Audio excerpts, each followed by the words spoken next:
வணக்கம் தமிழ் மக்களே, இன்னையோட சினிமா அப்டேட்களை பார்க்கலாம் வாங்க. தமிழ் இயக்குனரான அட்லி ஹிந்தியில் ஷாருக் கான் நடித்த ஜவான் படத்தின் மூலம் அட்டகாசமான இயக்குனர் என்ற பெயரை பாலிவுட்டிலும் பெற்றுள்ளார். 1000 கோடிக்கு அதிகமாக அந்த படம் வசூல் செய்ததே அதற்கு காரணம். அட்லியின் அடுத்த படமாக அல்லு அர்ஜுன் நடிக்க உள்ள படம் தயாராக போகிறது என்ற தகவல் ஏற்கனவே வெளியாகி உள்ளன.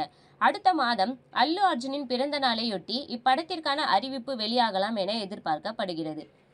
புஷ்பா 2 படத்திற்கு பிறகு தன்னுடைய அடுத்த படமும் பேன் இந்தியா படமாகவே இருக்க வேண்டும் என அல்லு அர்ஜுன் நினைக்கிறாராம்.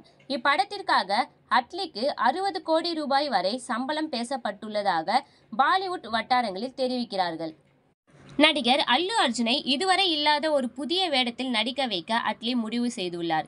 இந்நிலையில் புதிய படம் இயக்கும் பணி தொடர்பான ஆலோசனையில் அட்லி ஈடுபட்டார்.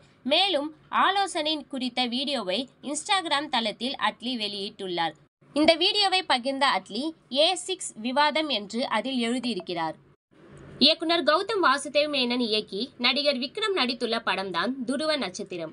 2015ஆம் ஆண்டு இப்படத்தின் பேச்சுவார்த்தை நடந்து 2017ஆம் ஆண்டு படப்பிடிப்பு வேலைகளை துவங்கினர். முதலில் இப்படத்தின் கதாநாயகனாக சூர்யா நடிப்பதாக இருந்தது.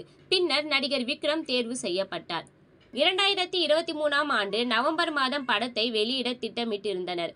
ஆனால் படத்தை அந்த தேதியில் வெளியிட முடியவில்லை. நீடித்த நிதி மற்றும் சட்ட சிக்கல்கள் காரணமாக படம் வெளிவராமல் உள்ளது. இந்நிலையில் மார்ச் 29ஆம் தேதி படத்தை வெளியிடுவதாக தகவல் வந்துள்ளது. அதிகாரப்பூர்வ தகவல் விரைவில் படக்குழுவினரிடம் இருந்து எதிர்பார்க்கப்படுகிறது. மலையாளத்தில் வெளியாகி பெரும் வரவேற்பை பெற்ற பிரேமலு திரைப்படம் மார்ச் 29ஆம் தேதி டிஸ்னி பிளஸ் ஹாட்ஸ்டார் OTT தளத்தில் வெளியாகிறது. செல்வராகவன் இயக்கத்தில் வெளியான புதுப்பேட்டை படத்தின் 2ஆம் பாகத்திற்கான கதை தயார் என்று தகவல். அடுத்த சில மாதங்களில் படப்பிடிப்பை தொடங்கவும் திட்டமிட்டுள்ளதாக தகவல் வெளியாகியுள்ளது. இது போன்ற சினிமா அப்டேட்களை ஷார்ட் அண்ட் ஸ்வீட்டா தெரிஞ்சுக்க மறக்காம எங்க சேனலை சப்ஸ்கிரைப் பண்ணுங்க. தேங்க்யூ ஃப்ரெண்ட்ஸ், பாய்.